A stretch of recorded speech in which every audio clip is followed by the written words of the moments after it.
Good afternoon, everybody. This is Duffie coming at you from the studio here at eCHO.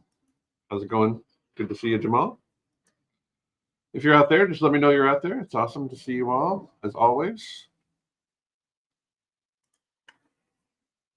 Today, let's go ahead and get started with the news as usual. Today's episode is actually going to be a really pretty interesting one because I'm going to be kind of exploring Terraform, EKS, and Cilium, because in the past you've seen me kind of go through a process with EKS Kettle, which would create a cluster where Cilium was the native CNI, and I'm going to review that, but then I'm also going to show you what I can do now, which is leverage the same technology, but leverage Terraform to do it. And it took me a little while to kind of figure out how to do that, but I'm going to share that information with you, so that should be fun. So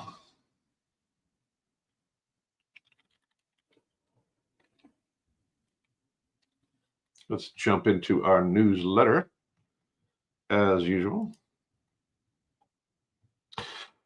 As usual, you can jump in here to cilium.io/newsletter. This is where you'll find the bi-weekly wrap-up of all things eBPF and Cilium, brought to you by Mr. Bill. He does a great job of managing this stuff. So there's a lot of really good stuff in here.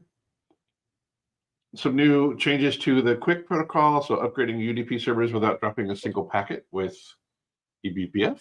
Pretty awesome. eBPF mystery, why when it's IPv4 not IPv4, when it's pretending to be IPv6, using an IPv4 compatible IPv6 to send IPv4 over IPv6. That's pretty slick. A great article about Cisco and ACI being, our Isovalent and Cisco ACI being better together. So definitely check that out if that's of interest. We got a Cilium deep dive talking about diagnosing and fixing pod service CIDR overlap. Yeah, that's a tricky one. Like, you want to make sure that they don't overlap. This is actually not just true of Cilium. This is true of Kubernetes in general. If your service and pod sliders overlap, it's not going to be great. Building a complete node level security monitoring pipeline. An eBPF keylogger. kubectl Cilium, a kubectl plugin to monitor SNAT usage and detect eviction risks. And then in the ecosystem, you have Tetragon features pages, introducing OpenTelemetry eBPF instrumentation. Lots of great stuff in here. Engineering everything with eBPF, a new open source book. The how-to, application-aware security policies, layer 7 policies. The agentic bee, how to get AI agents to talk to Tetragon. That should be a fun one. And then the events coming up, enhancing EKS networking and security with the Isovalent platform, leveling up EKS clusters with the Isovalent platform, eBPF library for Go, and simplifying and secure. We actually just did this one. This was a good one.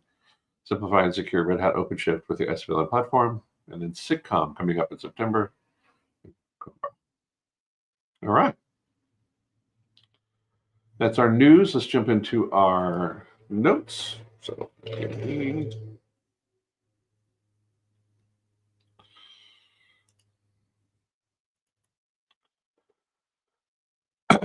as usual, I think I forgot to publish this, so let me publish it now. This is number 138. Save. Share link. So this is our notes for the day. And if you, I'm going to be populating these notes with a lot more information as we go, but like just getting started here. First of all, good thing to know is that next week is Cisco Live.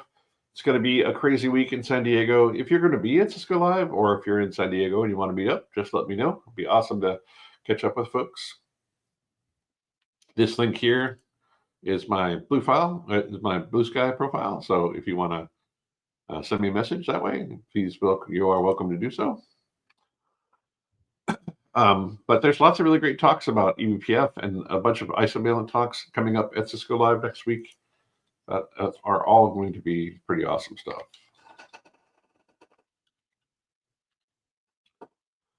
So let's jump into the details here. I just realized it's kind of small. Yeah, it's better. So let's jump into our setup here. So first I'm going to review what I was doing with EKS Kettle.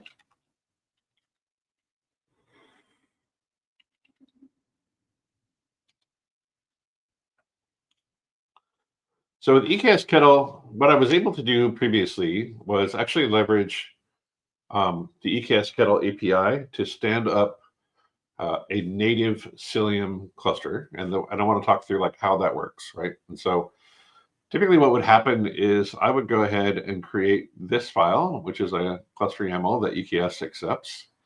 And inside there, I would actually create the control plane node, but you can see that in this file, there are no node groups. And that's important because in there, what I wanted to make sure of is that at the end of the control plane configuration coming up, I wanted to then configure and deploy Cilium, leveraging the actual host path because I want to do kube proxy replacement. And you'll also notice that I have this command here, which is disable default add-ons true, which means that no add-ons will be added, and then this add-ons list re-adds Core DNS, AWS EBS, CSI driver, etc. So at this point in the script, basically the EKS control plane exists. There are no nodes, and there's no CNI, and there's no kube proxy, which means that natively this cluster will never have them unless a user actually adds them explicitly. It's never going to just show up on the cluster. In the next section, we install isovalent. And the way that we do that is that we go ahead and we do a Helm install with particular values. And the most important ones here are these two, K8 service host to K8 service port. And then we're also going to be deploying an IPAM ENI mode, etc. And the important bit here is that we actually know how to get the API server host, which is going to be the public API endpoint of the EKS cluster that was created. And then down below, we add some workers. Now this all works, but I was trying to do this in a more programmatic way. I wanted to do this with Terraform. So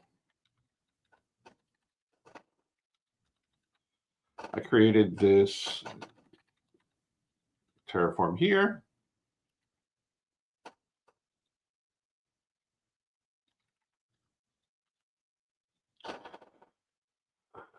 And what this Terraform does is a little bit different. I'm going to walk you through the setup here. Let's first just take a high-level view of what the Terraform TFRs say.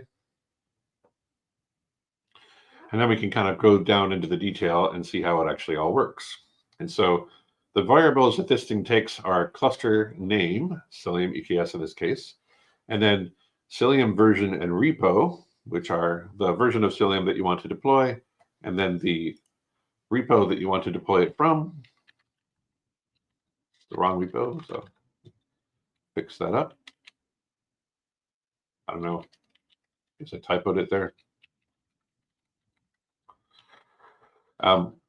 And then the number of instances for the node group that you want to create, how many of them to create, and what the AMI image is. And so this is a tricky one, the AMI image. I want to make sure that like what they want me to do here, or what I've called out in the notes, is this piece here. You're going to get the region, the AMI ID, and the cluster version all from this page, right? So the cluster version is 132. Well, in this case, it's actually 131 because 132 just came out, I guess. And then the region is US West. In my case, it's going to be US West 1, so US West North.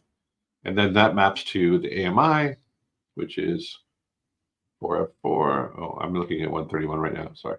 Boop. So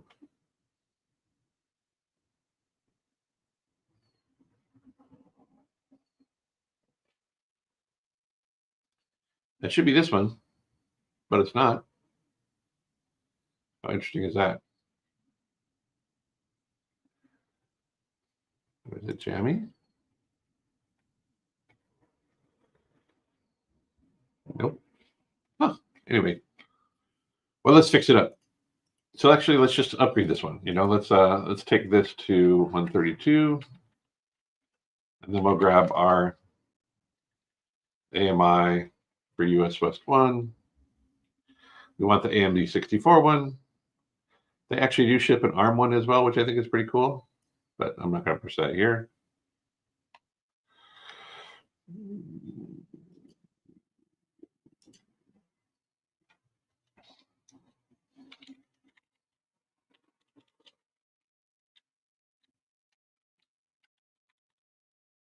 Okay, so that's all of our input variables. Now let's take a look at what we're doing with them. And actually, while we're waiting for all of that to happen, what I'm going to do here, I'm going to do AWS Vault, sec minus DOD.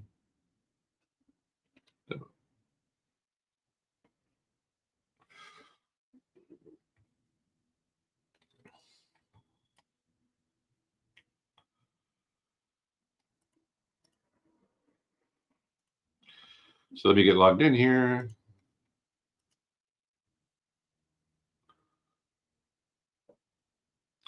And that way we can just go ahead and kick off the creation of it without having to wait for it to be done. If you don't use AWS Vault, I highly recommend it. It's a really great tool. I've used it a lot for this kind of stuff, and it's what it does is it actually creates an STS token that is bound for a period of time. So in my environment now, if I do grep AWS, you can see this is actually the configuration that it throws into my environment. I've got a secret access key and a token expiration. I'm going to go ahead and invalidate them now. Clear.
So let's go ahead and do a Terraform apply. Oh, Terraform init.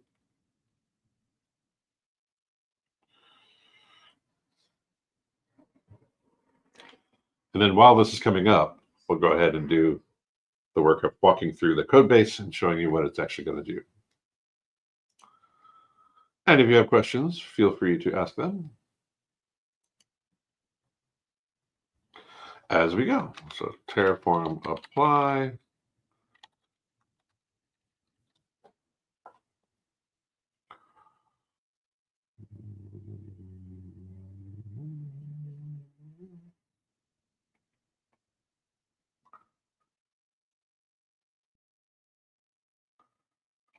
What's happening there?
It's got to come up, and then we'll see how far we get.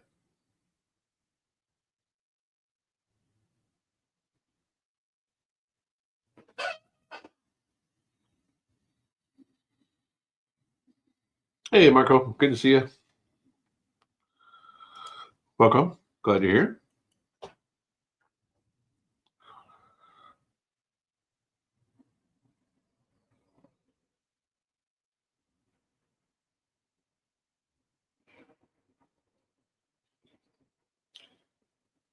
Okay, looks like it worked, so let's go ahead and kick it off.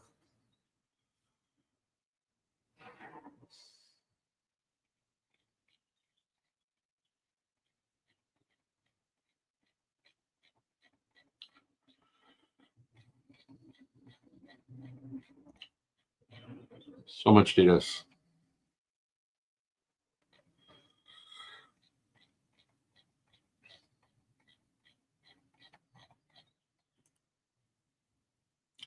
Okay, so pop up in a new tab here. So let's talk about the structure here real quick. So what I've got here on the top is a main.tf. This is the top level piece, and then I've modularized the rest. So I have an EKS section and a VPC section, each with their own mains. You can see that these modules have outputs. They have their own providers. They have their own variable styles. This is all pretty standard Terraform stuff. And then we have an outputs directly for main. So if I take a look at the outputs for main, we can see that the output is actually going to give us the module EKS Config, which will be part of the output from modules EKS outputs, which is that local config file there. So let's jump into the VPC first, because that usually comes first, and let's take a look at what's happening there. So the main file, I'm actually, now, I do want to call this out real quick, because I think it's actually pretty awesome. So this source and version stuff here at the top, what that's doing is it's actually pulling in code from a Git repository where someone has shared a shareable module. And if you do a lookup for that, like if we just pop up in the browser again, we do a look for Terraform AWS Modules.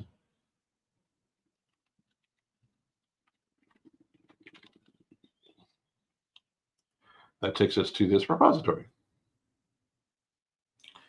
which is a great set of modules for configuring things, specifically complex things like a VPC or EKS. And if we pop into that directory, we can actually see, like, perhaps, some examples.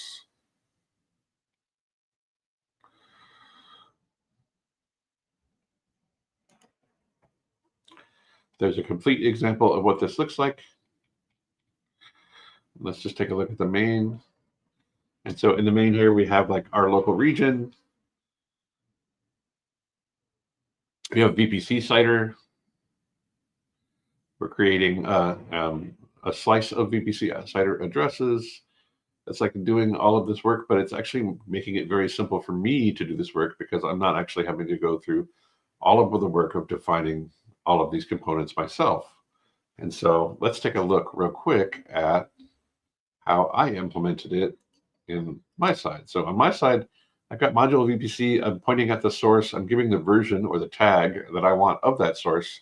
And then inside here, just using my variables. So var cluster name VPC, and then the name of the CIDR will be var VPC CIDR, or the CIDR that I'm going to use is there. Local AZs is defined in the locals just down below. So that's that slice that we talked about. And then inside of the private and subnets and public subnets, I'm just grabbing some chunks of subnets to be associated with each of the zones.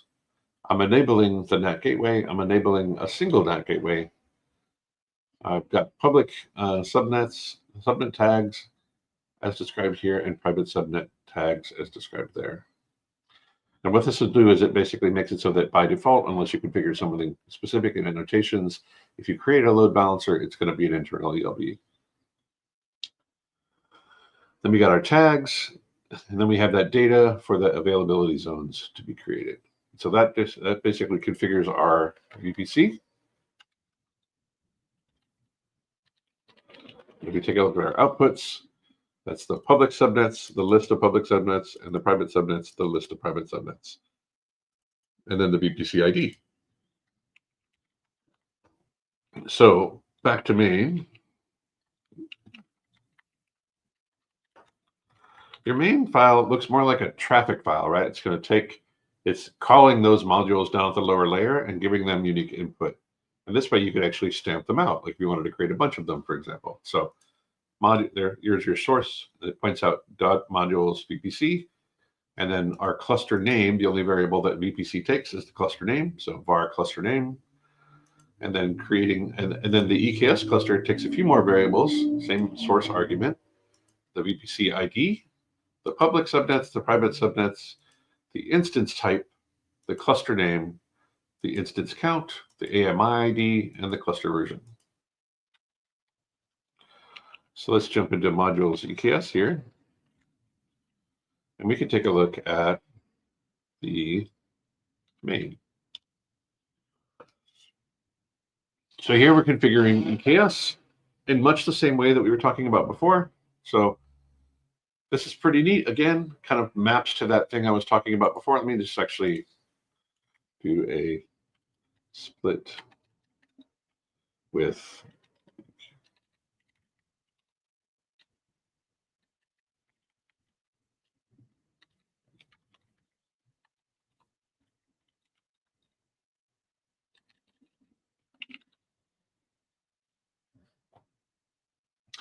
So coming back to this EKS configuration, what we're doing with the EKS Terraform here is that we're creating the cluster. And this is actually the EKS configuration that we did here, right? So in this EKS configuration, I was saying, go ahead and create it. There's some tags, there's a cluster name, but I want you to disable default add-ons, and I want you to then later re-add these components. And inside of my Terraform, there's the EKS cluster creation, and then there's the command bootstrap self-managed add-ons false. That's right here.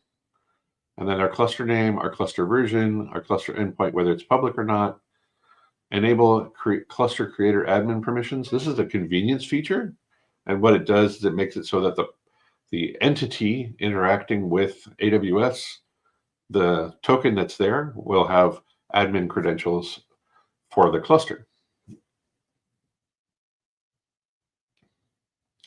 And then there's the VPC ID, and then there's private subnets, and then there's the tags. And then down below, we move on to the next bit here. What I'm going to do is go ahead and install Cilium. We talked about that before. So I'm going to do a Helm release of Cilium. So there's the Helm chart. And then, oh, that's a typo. Let me fix that.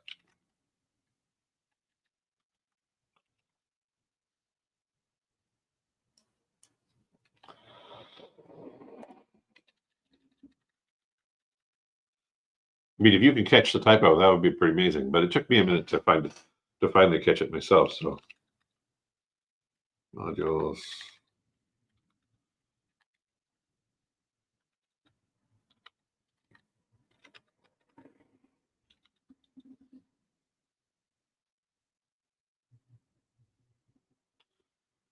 So I'm just going to update this as we go real quick.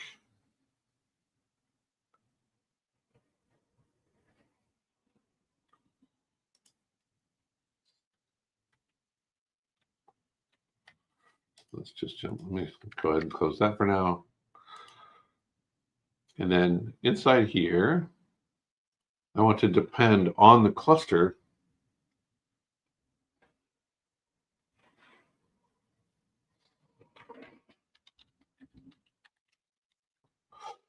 because that way it won't operate until the cluster is up. And then there's actually one last thing here. So by default, it will wait for all resources to become available, which won't work for us. And the reason it won't work for us is because what's going to happen here is that the control plane is up, and then we deploy Helm, or we deploy Cilium, and Cilium is just going to sit there not doing anything but be fully deployed, and then we'll add the node group, and then the resources will become available. So if we do the wait thing here, then it will fail. It won't actually complete because it will just hang up. But it might or might not do that. Let's see. Boop, boop, boop. No, it's still working. Okay. So, and then the next thing I needed to do is I went ahead and added a values file. And then I also added a few other valuables or variables with the set command, right? So the set command, I'm doing name K8 service host, and then this is actually from an output from the module EKS cluster endpoint. And I'm trimming the prefix of HTTPS because in the values file, I don't need the HTTPS piece. Okay.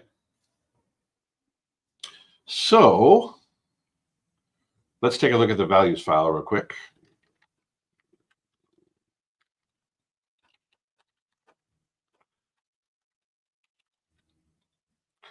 Here's our values file. I've actually set K8 service port 443 because we know that that's what it'll always be.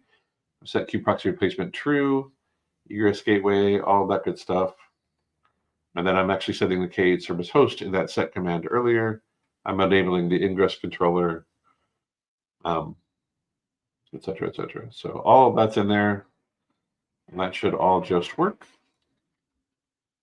I'm setting routing mode native. I'm setting IPAM mode ENI. So then in the main TF, if I go back to the main TF, let's take a look a little further into what's happening. So that deploys Cilium. And then the next chunk here is the data chunk where I'm actually adding the ability to create tags to the AWS Cilium policy, and then associating that policy with the policy itself. And then in the node group, that's actually where I'm going to apply that policy. So this is where I'm adding the node group. And in the node group, I'm actually calling it var cluster name -ng. I'm importing all of the node group configuration from that source again. I've given it a name, module EKS cluster name. I've given it a version. I've given it the subnet IDs. In this case, I want to put it in the private cluster. I want to put it in the private side for the node group. So the node group, the nodes themselves are not exposed publicly. And then cluster service CIDR is selected as 172.20.0.0/16. The AMI ID is from the variables file we described, the instance type again, and then the counts. And then enable bootstrap data is true. And what this does is actually pretty slick. This is not my original code. I copied this from my good friend Carlos, who put this up. Very, very cool. What this does is it actually validates it updates the max pods to be based on the fact that we have enabled CNI prefix delegation. So pretty slick. Give it some labels, give it some taints. We're going to add the Cilium policy, tag it, and have it depend on Helm release Cilium. So at this point, we now have a node group, we have the cluster, we have Cilium. The next thing we need to do is add the EKS blueprints. And so this is actually the slickest way to do this that I found, because what it does, it'll grab the most recent version of Core DNS, the most recent version of the AWS CSI driver. I, of course, want to wait for the EKS node group to be complete. And then down below, what I found is there was a little bit of a race condition. So I added Core DNS and the AWS CSI driver, and then I added the rest of these things. So like I enabled the AWS load balancer controller, I enabled the Kubernetes stack, and I enabled the metric server.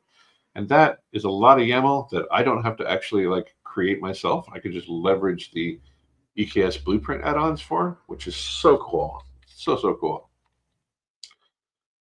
So, and then we make this one depend on the previous one.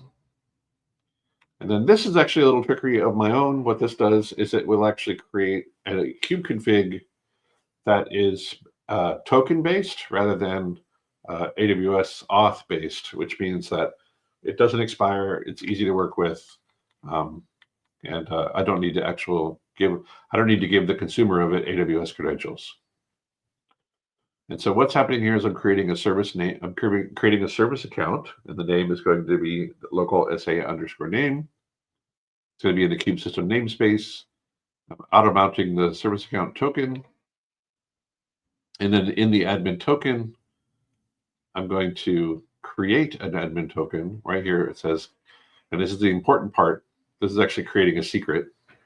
The important is the part is the secret annotations, Kubernetes IO service account name, and then the service account name. And then the type is Kubernetes IO service account token. Now, the reason this is important is because what this is doing is it's actually using the older version of the token mechanism where it will create a permanent token, not a time-bound one. So this secret associated with this service account will actually create a permanent service account token.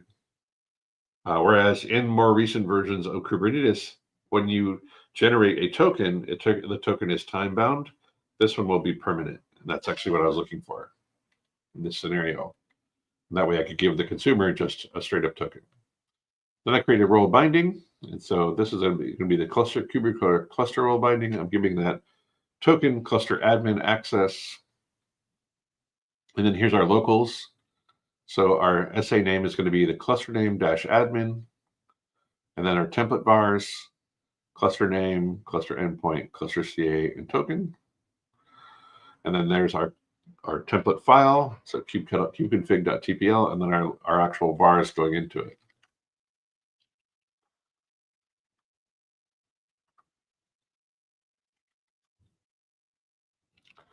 And then if we look at the kubeconfig TPL, it's basically just a boilerplate for the kubeconfig.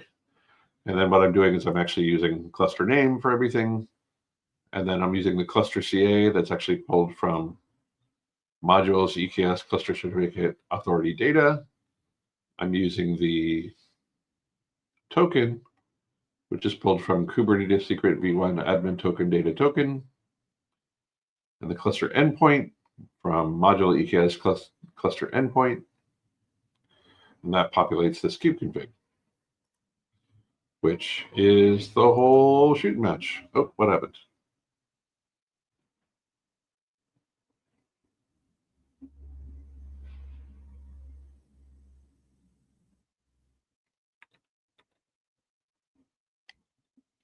Doesn't like my type.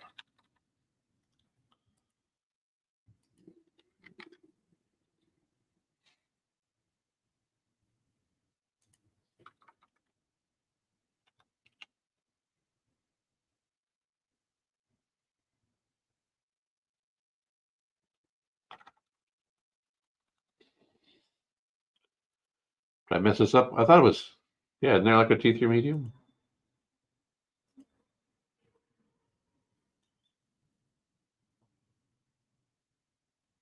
Oh. Anyone? Anyone? Thank you.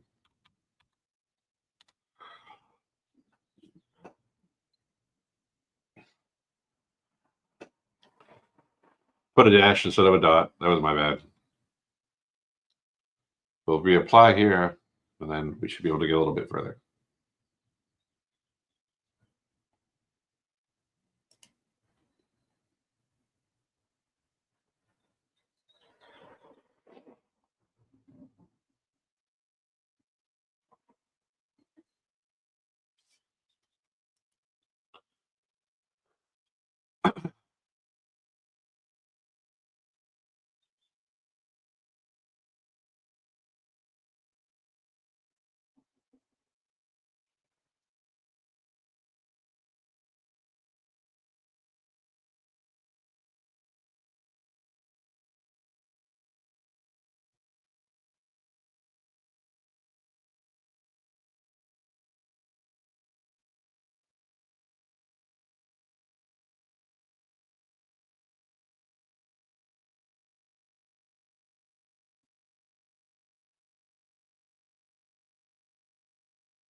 Let's give this a second to boot up here.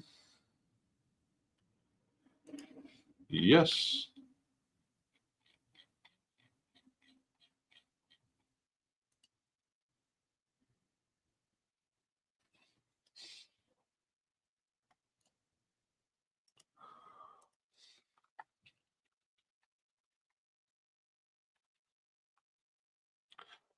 I go back over here real quick, and let's go ahead and load up our Vault token again. exec demo. And then what we're going to do is Terraform output. I didn't get that far. So what we can do instead is EKS Kettle get clusters. We can see our Cilium EKS cluster right there. And then we can also interact with the command of get kubectl. So get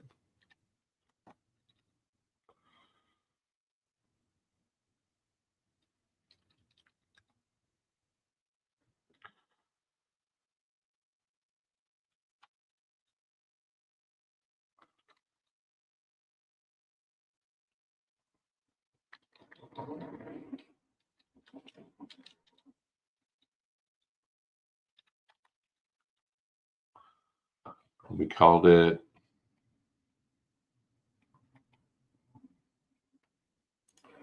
Cilium EKS. Okay, so now if I do kubectl get pods-aw, you can see that Cilium is sitting there. Now we're just waiting on the node group.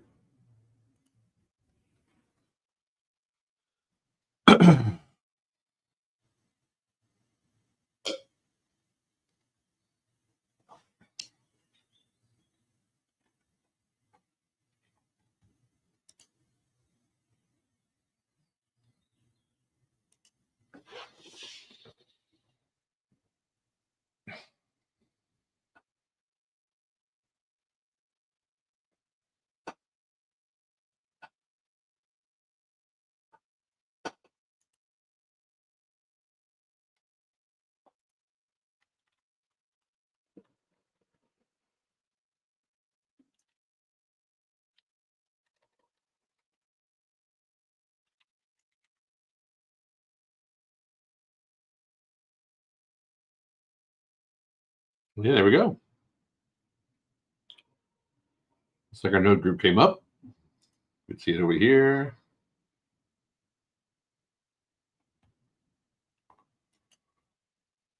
So the operator is running. Cilium is almost running.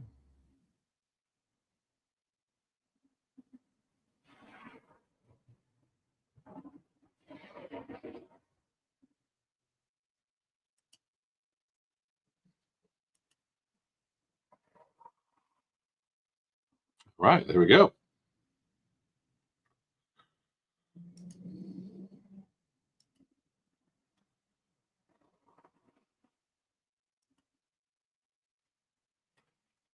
So we should see the node group complete here in a sec. It will become ready.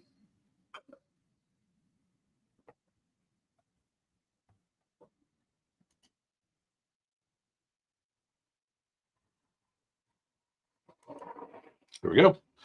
So node group is completed. That took about 3 minutes, 20 seconds. And now we start adding the blueprints. So adding CorDNS, adding the AWS CSI driver. You should start seeing that show up here as well.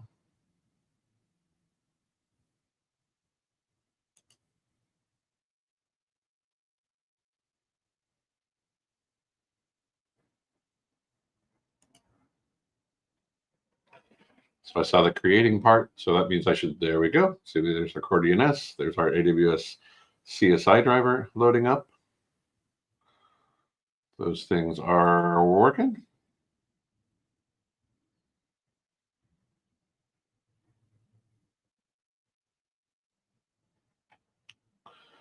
Waiting for the CSI driver to become completely available. Which looks like it is.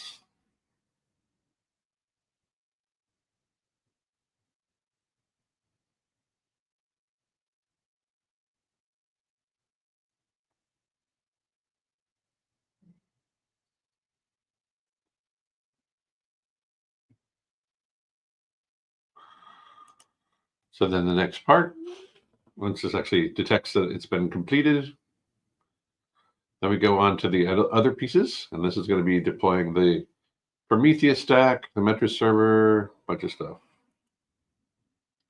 There goes the metric server.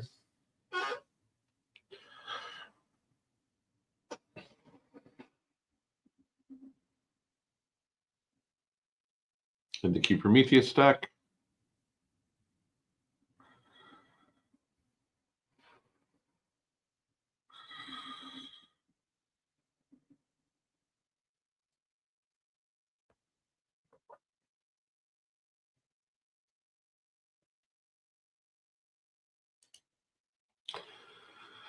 And our update is complete. So let me do Terraform output raw config. And let's just drop that into a file. And Kettle config. Get -AW. So that is a token one. So if I do kubectl config view -o YAML, actually I can just look at this up here. So we can see that token is here. And the neat thing about that is if I take that token and I take it over to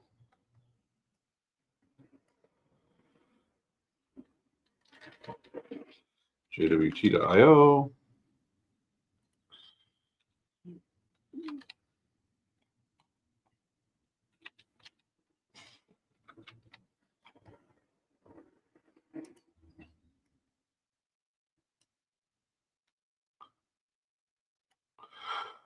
take the token, paste it in here.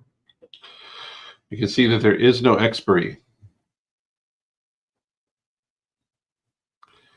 right? It doesn't actually expire, which is great for me because I want to be able to give this to somebody without an AWS credential.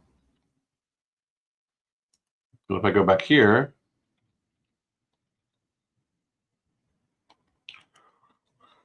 and I were to do kubectl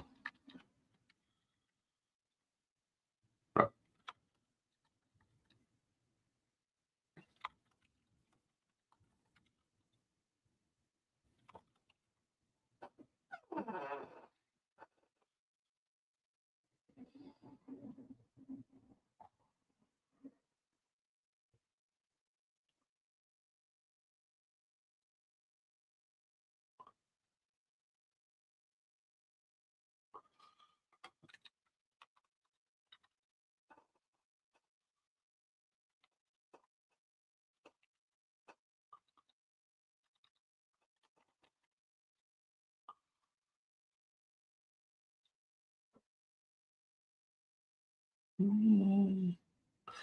can't remember how to do it. Okay, so let's just look it up real quick, and then I don't have to remember it. Kubectl get token. There we go. So it'll create token admin.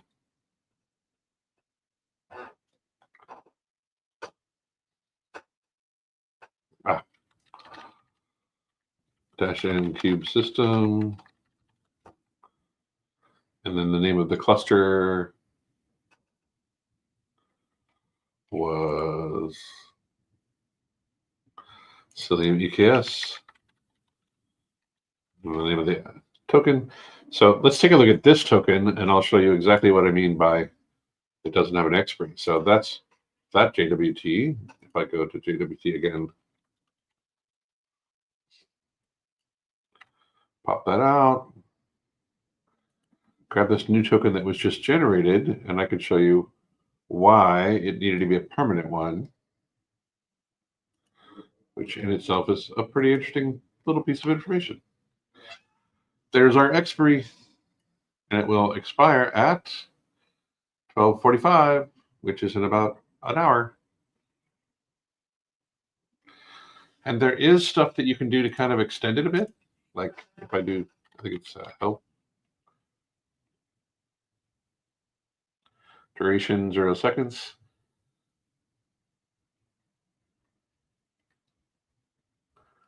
Which means it's set here for a specific time. And so if I tried to set it to a different duration 1 week, 1 10,000 seconds.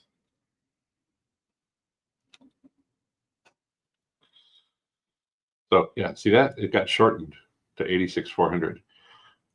And then if I go again and look at this in the JWT side,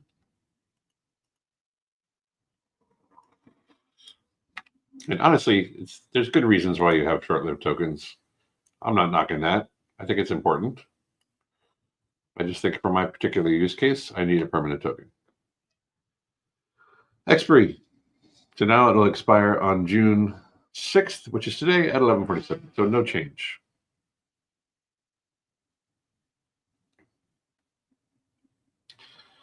So yeah, that's what I wanted to show you guys. I thought that was actually pretty cool.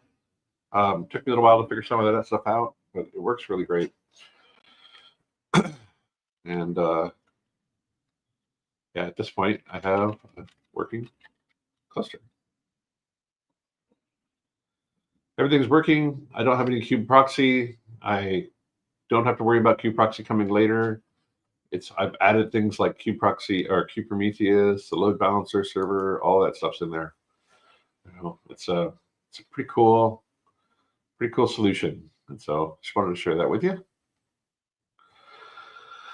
I hope this was useful. I found it pretty amazing. What I'll do is I'll actually I'll put some of the Terraform up in the notes. In fact, let's go ahead and do that now so I don't forget to do it later. This will be what I will put in there.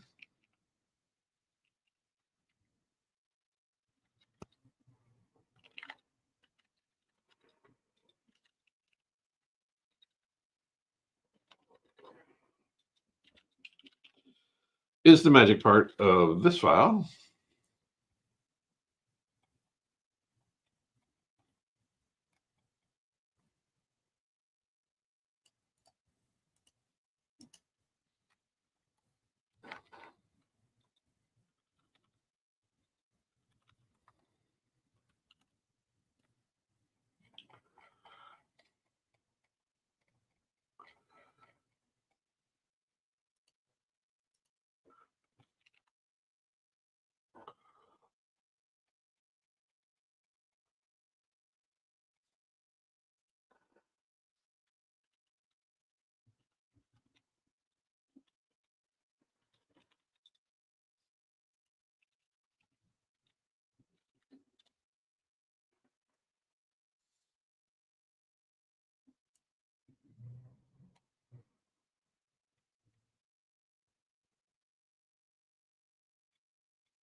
That's the providers.tf.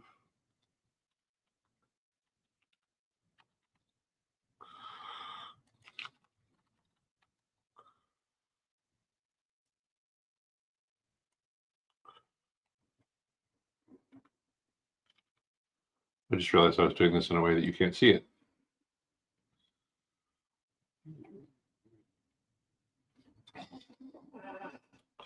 And then the kube config TF,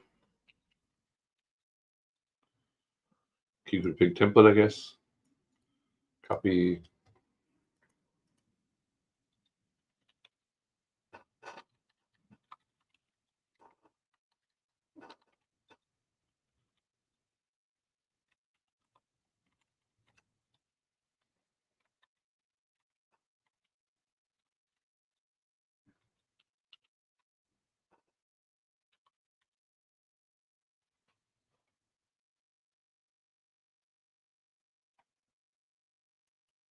Okay. So that's all the working bits of that, of the EKS piece. So definitely check that out. If you want to modularize it, you can throw it under modules. You can handle all of that stuff. I'll leave that as an exercise for y'all. And yeah.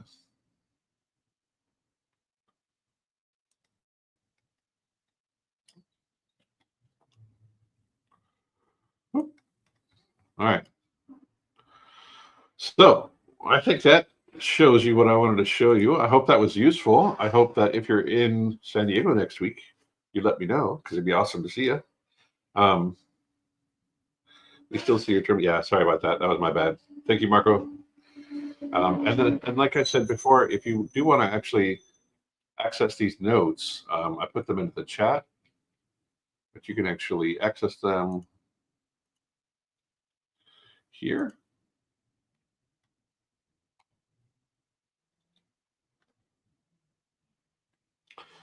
And so if you follow that link will take you to this page where you can actually see the Terraform that I've put up here to share with you guys. So I hope that was super useful. That's all I had for today. I'm going to continue getting ready for Cisco Live next week. There's a lot going on, and I'm looking forward to it, but I will see you all in a couple weeks. So thank you so much for joining me, and you have the best weekend of your life. I'll see y'all later.